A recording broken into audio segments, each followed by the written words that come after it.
Now, good afternoon, all judges and debaters. I am proud to attend the grand finals and also being the first speaker of this round. As a member of the Pro Team, we firmly agree to the motion. This House will severely limit companies' ability to replace workers in technology. Well, we must admit that the progress of developing AI and other technologies is inevitable, but we believe that we should find a better solution to transfer this change gradually to let people in lower class adapt to this change. And this would also be our alternative to the motion. Judge, we want to emphasize that the word limit in the motion. We want a slow transition and a smoother transition to cause less stress to workers and a better working environment. Our team's stance is to never ban the use of technology. We only want to slow the transition with limitation, and which I will talk about later. So firstly, I want to define some keywords and to explain this crucial info. In recent years, companies have increasingly replaced workers with technology, primarily through the automation of tasks once performed by humans. Examples include, but are not limited to, replacing factory workers with robotic arms, utilizing artificial intelligence to replace human interaction, and implementing self-service machines. Well, I will move on to my framework. So what is the problem and what kind of severe problems will the replacement of workers with technology cause? First of all, it will cause a significant increase in unemployment. It will cause a skills mismatch. It will cause wealth concentration or wealth inequality. And the use of technology doesn't solve the problem. It only significantly increases the portion of unemployed population, also causing skills mismatch increase and wealth inequality, which I have stated above. And what does severely limiting companies using tech look like? First of all, we should do tax penalties. We should impose higher taxes on companies that replace a significant portion of their workforce with technology in a short period. We should strengthen labor laws and regulations. Governments can pass and enforce laws that require companies to provide reasons for workforce reductions due to technological substitution. And what does the process of replacement look like? First, they will want to replace repetitive jobs. Secondly, they will want to replace the jobs that involve simple calculation. And lastly, the hard and creative jobs. Well, the social warfare after 3 years of COVID, the majority of the countries may face a pretty extreme economic crisis, where the stability of workers and a proportion of the employed workers are rather important. Then I will move on to my arguments. My first argument is about social unemployed crisis. Allowing the companies to freely replace workers with technology could lead to a significant increase in unemployment. For example, if a large manufacturing company decides to fully automate its production lines and lay off a large number of factory workers, these individuals may struggle to find new jobs quickly. In sectors such as customer service, an introduction to advanced chatbots displaced thousands of call center employees. High unemployment rates not only cause financial hardship for individuals and families, but also have a negative impact on the overall economy as consumer spending declines. And also the second point is about economic inequality and market concentration. Well, when companies replace workers with technology, the benefits often occur to a small number of shareholders and executives. For example, a tech-enabled company might see a significant increase in profits due to reduced labor costs, but these profits are not necessarily shared with the workers who lost their jobs. This can lead to a further concentration of wealth, widening the gap between the rich and the poor. The top 1% of the population may see their wealth grow while the middle and lower income groups struggle. Well, also, it causes a skill mismatch, as I have stated above. The jobs created by new technology different skills than those I find it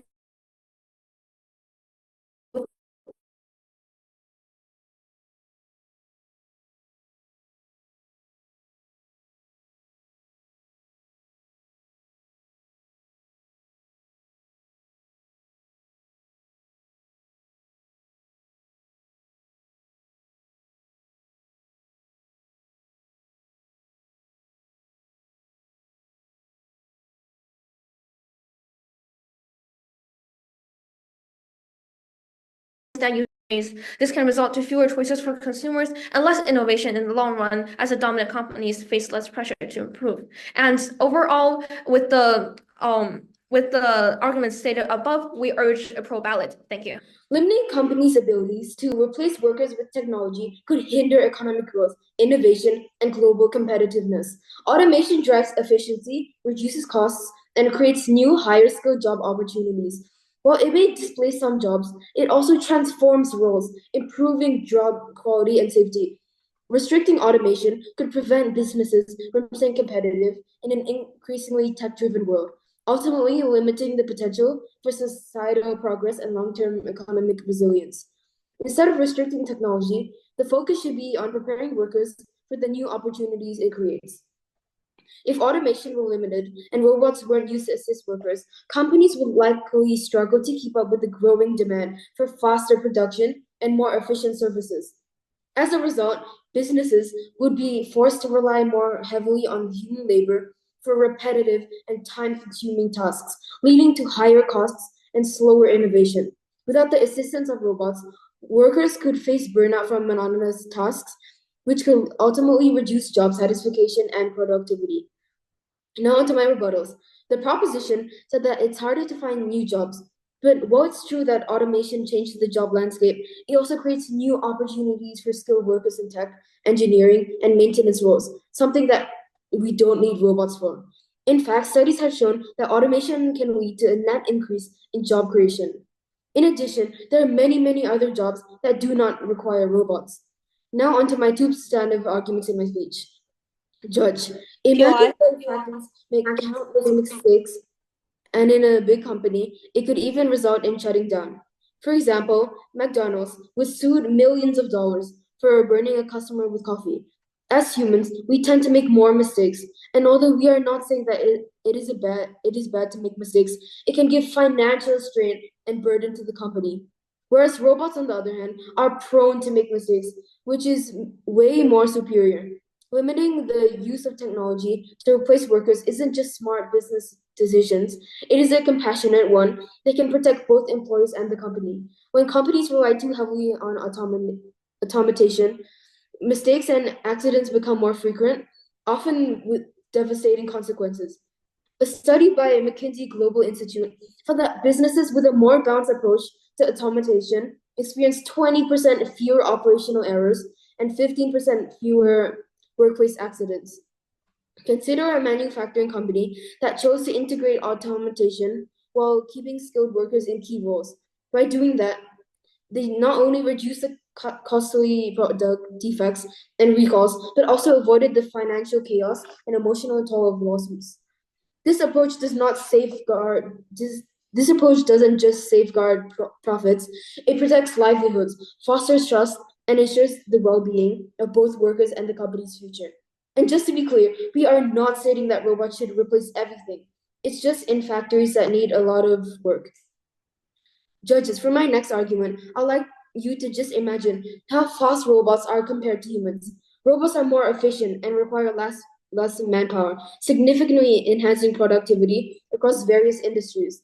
For example, in the automotive industry, robots are used to automate assembly line tasks, reducing the need for manual labor while increasing production speed. A prime example is Tesla, which has streamlined its production process with robotic systems, allowing its human workforce to focus on more complex tasks, while robots handle repetitive and precise work. This combination leads to faster production times and reduced labor costs, ultimately benefiting everyone. And due to these points and many, many more that my team will state later, I believe that our team will win. Thank you. As the second speaker of the proposition side, I would first like to rebut my opponent, the first speaker of the opposition side. So he mentioned that there were multiple times that there'd be more job opportunities, but he later clarified that job opportunities he was mentioning was talking about the more complex jobs, for example, like maintenance or engineers.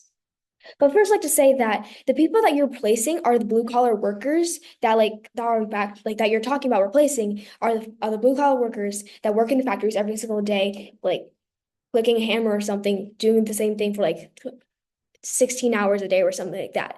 But I'd first like to say that why would these people be in that sort of job, deep blue collar job in the first place? Because they don't have that education, they don't have enough education or enough qualifications to qualify for another job. For example, higher ranking job and higher paying job like an engineer or maintenance.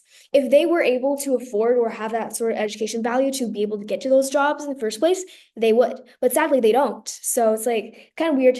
It's like having someone on the side, like on street service a day that picks up trash, go and be like some sort of maintenance or engineer. That's obviously not, because to be an engineer, you need to go to multiple years of college or even some sort of graduate school and get some sort of degree. So that's not exactly how it's going to work. And also, I'd just like to mention that you yourself said that there's a lot of people down there working in these factories, but let's assume that they can go into like these the engineering jobs, but you don't need that many people doing engineers or maintenance.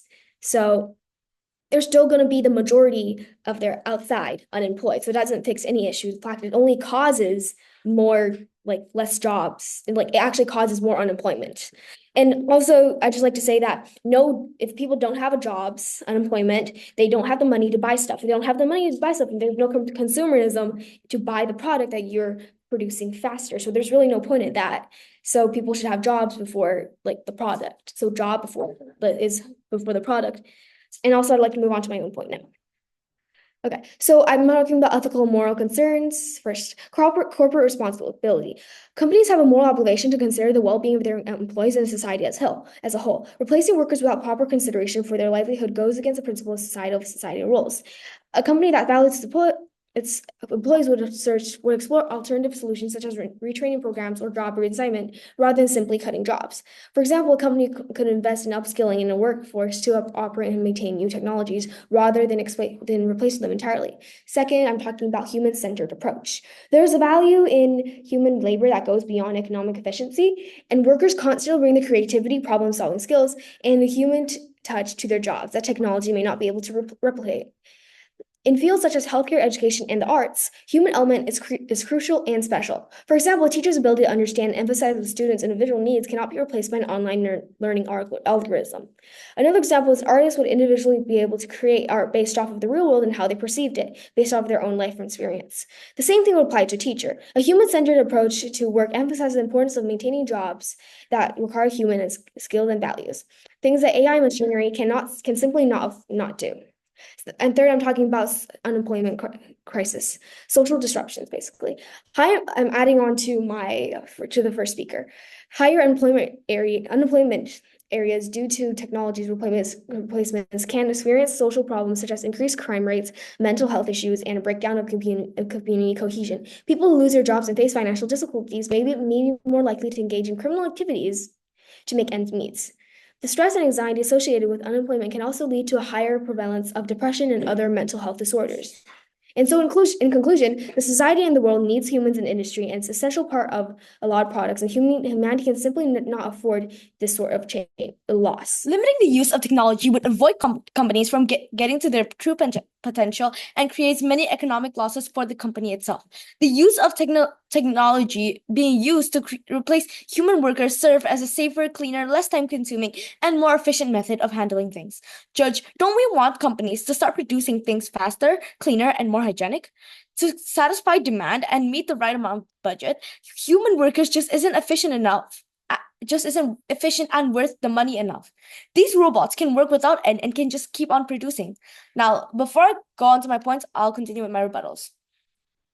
The proposition team said that the use of technology would cause to replace these workers would cause these workers who get fired would cause stress to workers who got their job replaced. First of all, our house does not support replacing everything and every worker with technology, as my first speaker has noted. And I feel that since these machines are really expensive, it's hard for these companies to buy like 5 machines at the same time and really fire a lot of people at the same time.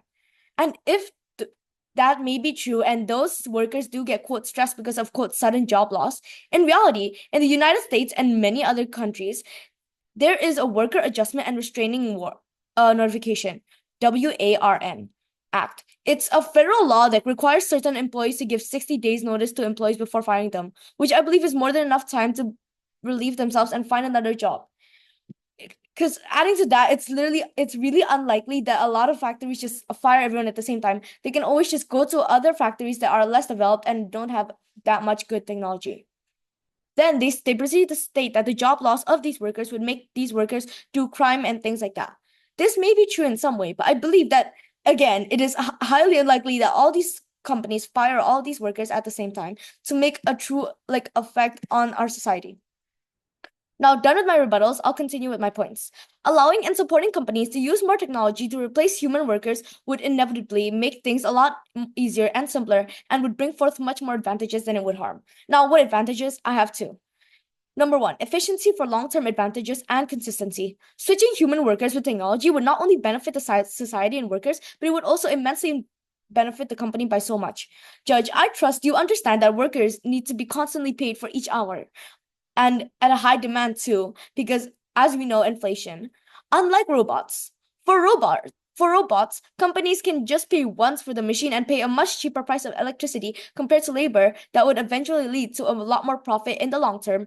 And of course, usually in factories, companies aim for them to be there for a long time and satisfy demand, which is why it would inevitably give the company a lot more profit. Number two, avoidance of any types of incidents that would cause death. As we all know, humans are imperfect beings that will inevitably make mistakes. With more of them in these factories, it would, of course, increase the percentage of mistakes made and incidents to happen. With the technology taking over these factories, instead, it would significantly lower the percentage of incidents to happen as they are already coded to do exactly what they're programmed to do. And there are regulations of them having to get checked up every few months to avoid any errors or breakage in their system. Moreover, with technology taking over these jobs, if or when there are any types of incidents, it wouldn't sacrifice lives of others, but would instead sacrifice money, which is clearly much better than lives being stripped away, which is, I believe is so much better for the workers' own good. Now, in conclusion, our house supports the growth, efficiency, long-term, and overall development of factories with technology. We also support for a much more forward and safer community. After all of these points, I strongly oppose. Thank you.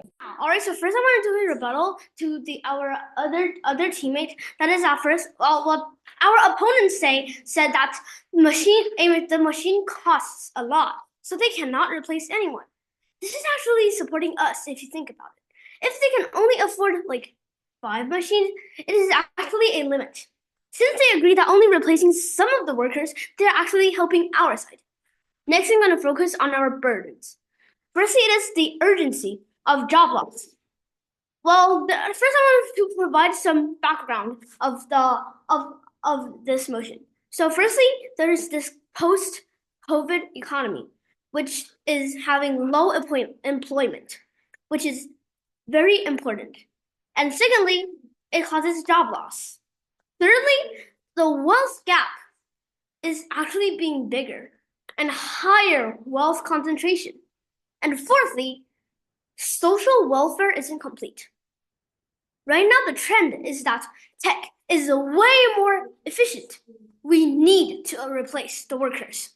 The method of suddenly replacing the workers doesn't address the problem, but increases the risk and problems. We urge for a slow and smooth transition because technology improvement is inevitable. The main reason why we want to severely limit is because the transition to adopt to the trend is less harmful. Firstly, and then it's the harms and benefits. Firstly, the opposition harms lower and middle class people severely. Because firstly, the rich suddenly replace workers with more efficient and accurate machines. And then it is the wealth concentration and wealth gap, as I have already mentioned. And then it's sudden unemployment plus incomplete social welfare system equals to devastating situation for the replaced workers. And our side's benefit is that social welfare goes up, there is a smoother transition, and there is more time for people to recover, which can lead to less stress and better social welfare and security. And then I'm going to focus on our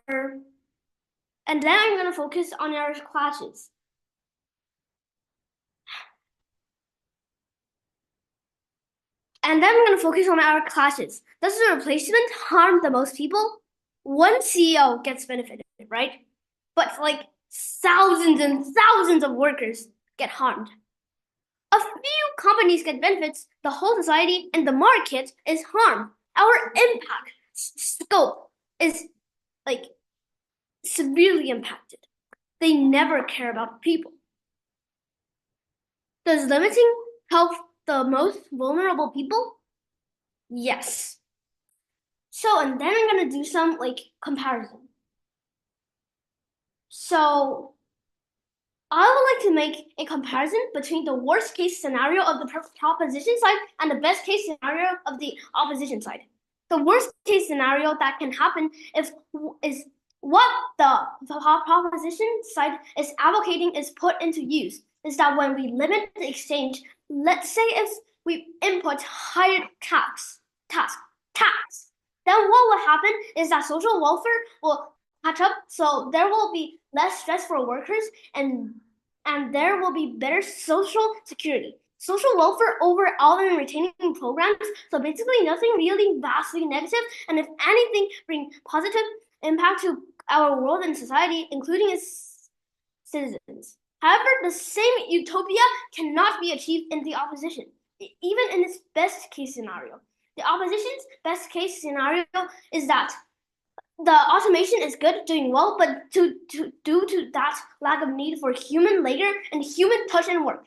The value of work and education, because the whole reason people educate themselves is to find a good job is in the future, but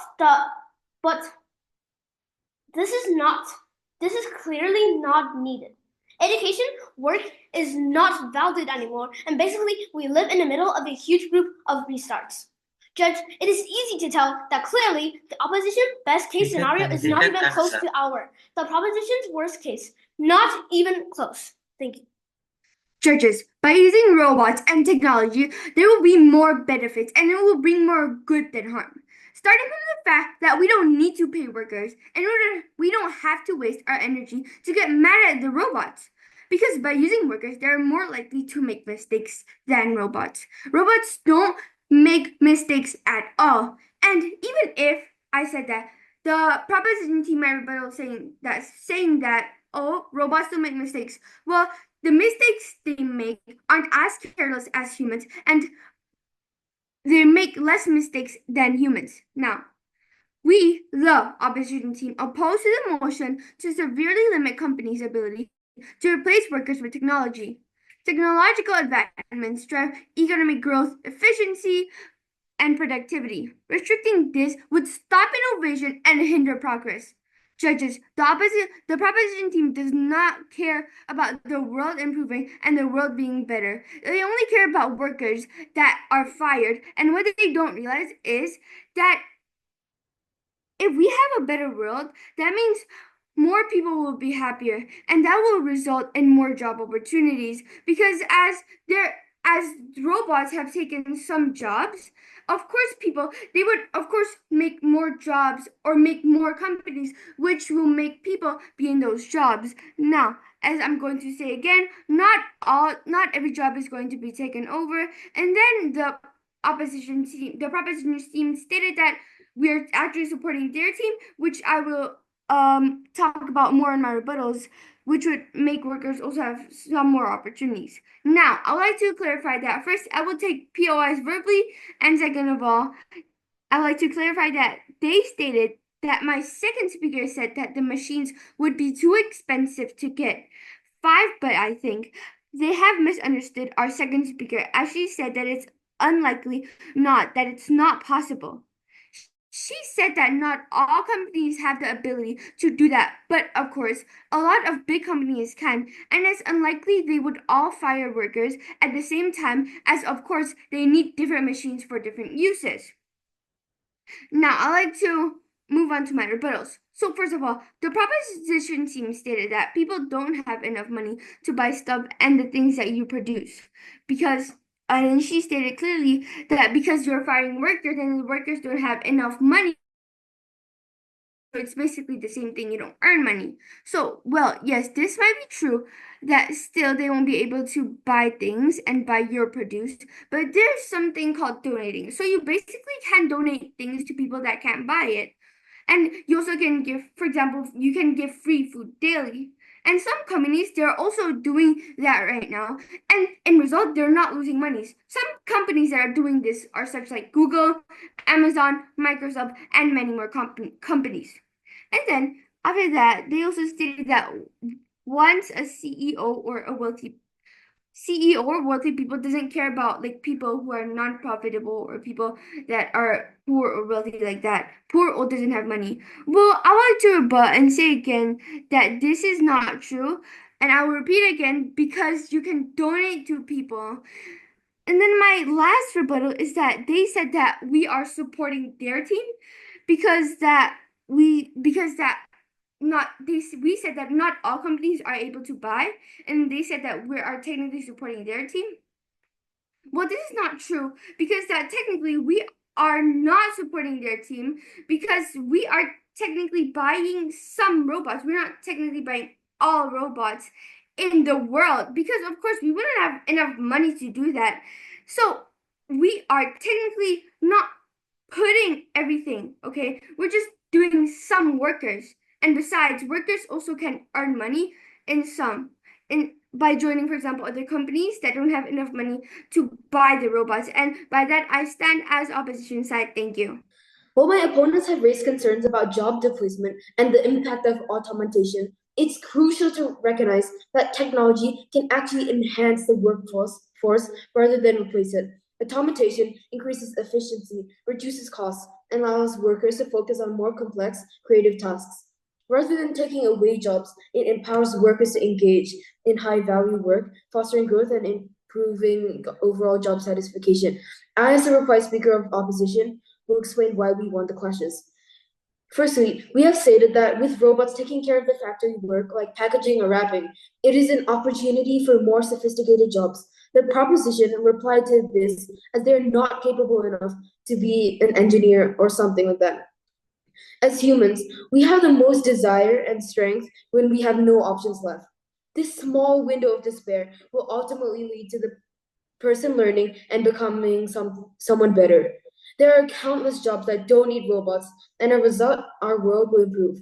Imagine a team of scientists all over the world researching cures and medical things, and our world will prosper almost 100 times faster than the world we are now.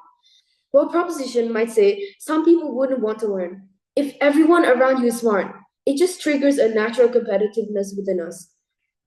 They have also said that we are helping them by saying we will only replace the manpower workers. This is definitely not supporting them, as we are only saying that we should keep the thinking and mastermind to the humans. In weighing the arguments, it is clear that automation offers more benefits than drawbacks. By improving efficiency and reducing costs, automation fosters business growth and job creation. We are solely here to support humans and efficiency. With the extremely high demand nowadays, it is near impossible to meet the expectations purely with humans. Our team is supporting the long term, and this is why at the end of the day, we will win this debate and this motion will fall. Thank you. No. Okay, firstly, I'd like to mention what our opponents have talked about, like my opponents what my opponents mentioned. So their points were basically improving overall efficiency, but I'd like to rebut that because our team has rebut that. But the efficiency comes at a cost of harming the worker or his and her family. And it is efficient. Efficiency is really important when the market is small, but consuming is not high. The efficiency can only help 2 or 3 companies, but harms tens of thousands of people that are there that are the most vulnerable that actually need help. And actually, they mentioned something about donating can help people, like the donations can help all the people that are unemployed. But I'd just like to say that people cannot live off donation, even if you can get everyone, it's only like once or twice, and it's not a fairy tale. Be realistic. And our points was that the opponent's case will severely harm, and we said that the opponent case will severely harm the middle and low class society, which they're not even thinking about. I don't talk about the high class, the higher upper class, which only 1% of the entire society, and the post-pandemic economy wealth concentration, wealth gap increase, and sudden unemployment plus bad social welfare actually pose a devastating situation for the replaced workers. So that's the bad stuff about them. And also, our side also provides a smooth transition because we are aware that technology improvement is inevitable, but suddenly cutting every single person off is just way too devastating for the vulnerable stakeholders. And also, if we have like a lot of competition in a small market, then we would actually be eliminating more and actually having a horrible bad economy, because if there's more competition, then there would be less consuming, because there's a bunch of different options. There would be less consuming. So if there's less consuming, that means they have less money to less employment, and less consuming, less employment. That's a horrible cycle put together. That's a horrible economy. And then also they try to rebut what I said about people not being random workers out there not being able to be engineers. But I just like to say that I thought that was common sense, but apparently it's not, because someone needs a certain level of education or go to school or special training for a very long period of time to be able to have this sort of job. Okay, it's kind of like me right now being president, or some waiter out there as like a lawyer, or some sort of huge technician or owner of a huge technical company or something like that. So it's just not realistic and it's not possible.